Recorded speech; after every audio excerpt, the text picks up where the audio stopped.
Nós precisamos resgatar a figura masculina, o verdadeiro papel do homem.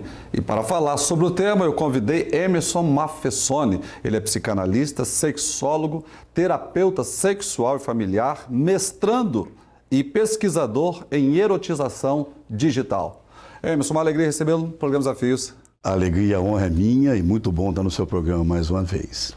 Ô Emerson, você que está desenvolvendo esse trabalho aí com os homens, por que desenvolver um trabalho tão direcionado para a figura masculina?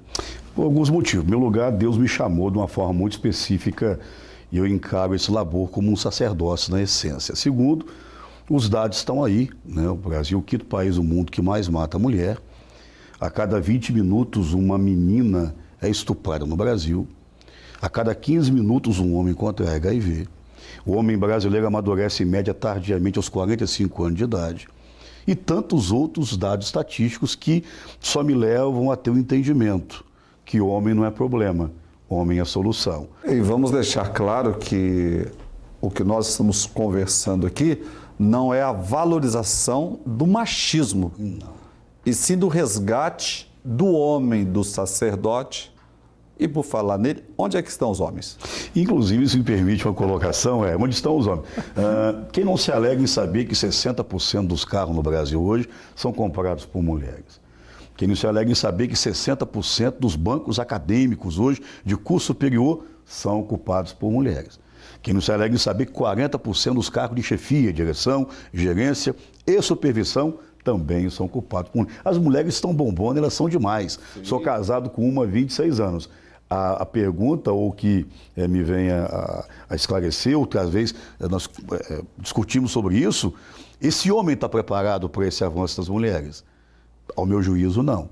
E não por quê? A gente percebe por causa dos movimentos hoje, por causa dos índices de violência, de feminicídio, de morte, que o homem brasileiro sofre uma crise de identidade sem precedentes. Então você atribui que essa questão, por exemplo, do feminicídio passa talvez pelo despreparo ou não, o homem não recebeu uma formação, não está sabendo lidar com esse crescimento da mulher? São alguns componentes. Vejamos, nós estamos na 4ª revolução industrial. Você tem mais máquina, menos emprego.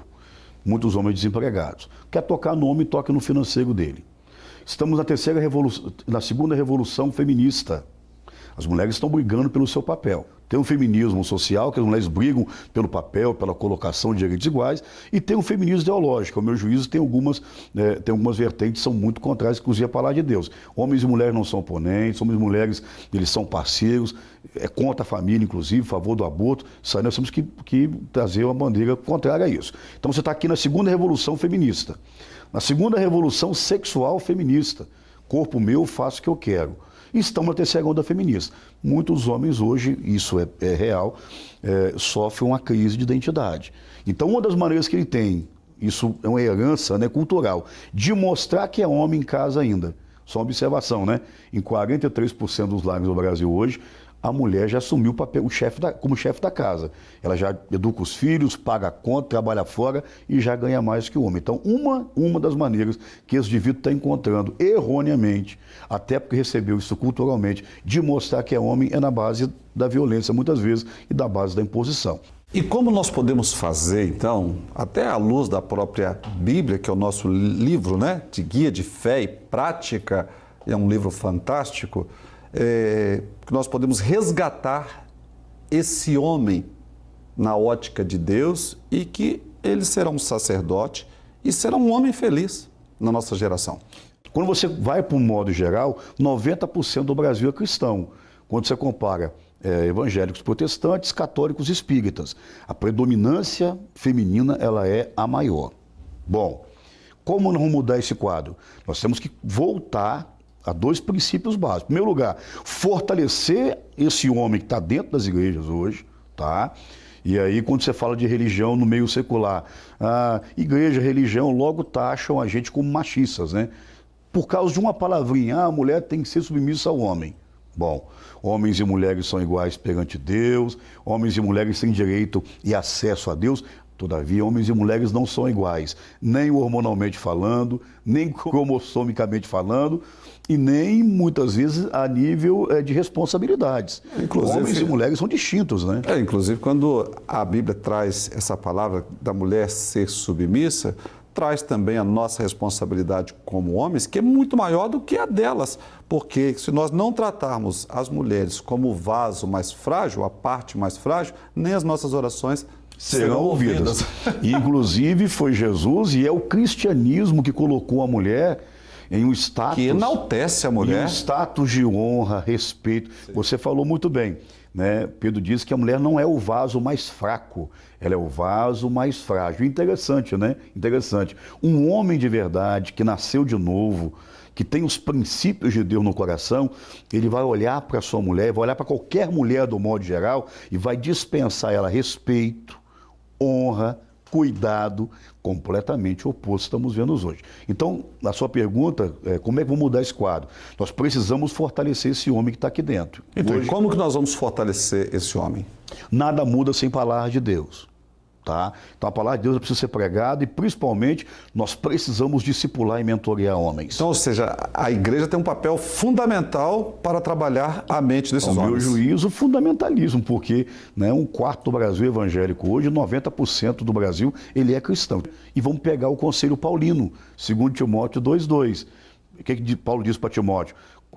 Pegue os homens, né, que sejam maduros e fiéis, né, para que eles possam discipular outros homens. Interessante, nós nascemos com o sexo masculino, tornar-se homem é um rompante.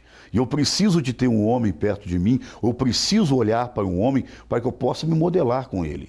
Tá? Esse é um aspecto. Ou seja, é uma referência, assim como nós temos Jesus, que é o nosso modelo padrão, mas também nós precisamos ter uma referência que nós chamamos de mentoria. Mentoria, modelagem, Paulo falou sobre isso.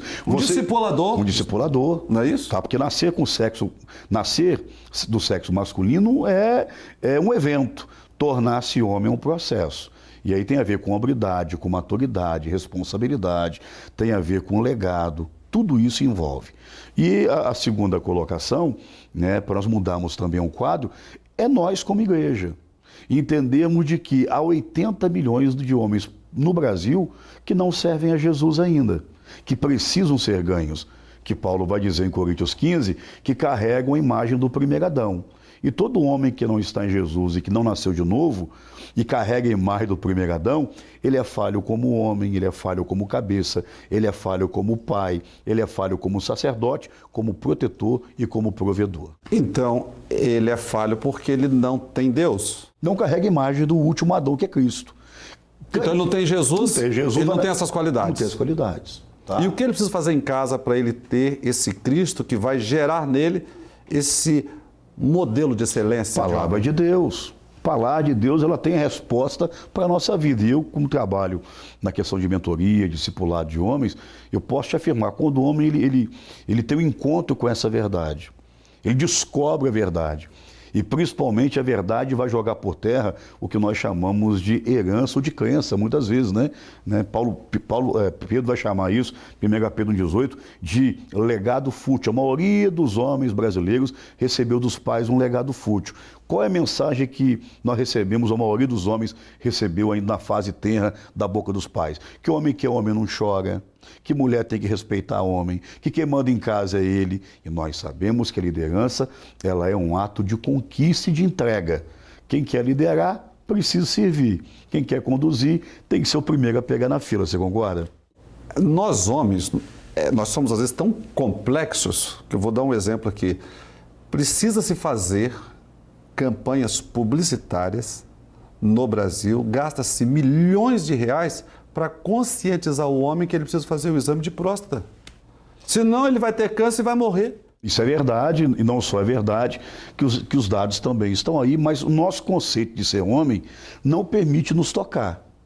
Então, o indivíduo prefere morrer do que... Uma questão cultural. Cultural, muita coisa cultural.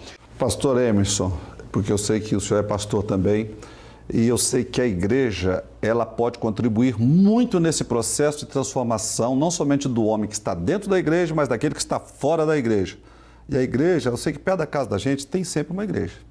perto da casa de cada um telespectador, tem uma igreja aí perto. Qual a importância do nosso telespectador buscar a igreja mais próxima da casa dele? Vou dar uma deixa para você, pastor, que está me assistindo aí agora. Quando a criança começa a caminhar para a igreja, 2% da família se envolve. Quando uma mulher, uma mãe, começa a caminhar para a igreja, 17% da família se envolve. Quando um homem começa a se envolver com a igreja, 93% da família se envolve. Onde estão nossos homens hoje? 6 em cada 10 homens vendo pornografia. A cada 1 minuto, 1.400 mulheres estupradas. Como eu disse aí na minha fala anterior, né? Pior país da América Latina para ganhar meninas. Onde estão os nossos homens hoje? Nas bocas de fumo, nas vielas, bebendo, se enveredando, se prostituindo, cometendo adultério virtual, vai embora por diante. Uma das crises que nós vivemos é a questão dos filhos que são órfãos de pais vivos. Como lidar com isso? E gerar consciência nesse pai, que ele tem que abraçar, beijar, estar presente. O pai é tão importante, principalmente a partir do 6º ano de vida, que ele vai romper o cordão umbilical com a mãe. Na menina, o pai é o primeiro homem na vida dessa menina. No menino, o pai é o exemplo de masculinidade e quem ele vai imitar e vai copiar. A ausência de um pai na vida de uma criança vai gerar transtornos emocionais, dificuldade na fala, problemas emocionais crônicos, problemas de estima, inclusive o pai tem a ver com segurança dentro de casa. O pai é o controle de qualidade dentro de uma família. Isso está muito correlato também à identidade sexual de meninos e meninas, porque é o pai que afirma que esse menino é o homem da casa, é o homem do pai, e essa menina é a princesa dele, dissipando qualquer tipo de dúvida. Também vale salientar que a maior parte dos abusos acontece no período de latência, que vai de 6 a 10 anos, onde é formada a nossa identidade sexual. Ao meu juízo, um pai não é só importante, um pai é insubstituível. Pastor, psicanalista, sexólogo, terapeuta sexual e familiar, mestrando e pesquisador em erotização digital. É uma pena que o nosso tempo é apertado, mas nós vamos voltar a conversar sobre isso, porque nós precisamos ajudar não somente os homens, mas a família como um todo. Muito obrigado pela contribuição. Eu agradeço pela oportunidade, seu programa é uma bênção, um canal de bênção, e por certo a nossa fala vai despertar, né? Não só interesse, Sim. mas também o coração de muitos líderes, muitos homens. Eu estou à disposição e depois, por favor, coloque nossas mídias, nosso telefone. Já estão no vídeo já. Muito obrigado, Deus abençoe você. Que Deus abençoe poderosamente. Fique na paz, Deus te abençoe. A paz. Fique na paz. Para você que está em casa, olha, o rei Davi, não estou falando de qualquer pessoa, o homem segundo o coração de Deus. Ele escreveu assim: não porei coisas más diante dos meus olhos. Salmo 101. E o homem é pelo que vê. Vocês ouviram um pouquinho aqui como nós, homens, um bom percentual está comprometido, não somente no sacerdócio, mas também na questão da liderança como um todo na sociedade. A escolha continua sendo sua, querer ou não abrir o coração para Jesus, aplicar a palavra de Deus e ter a sua vida transformada. Desafios, volta já.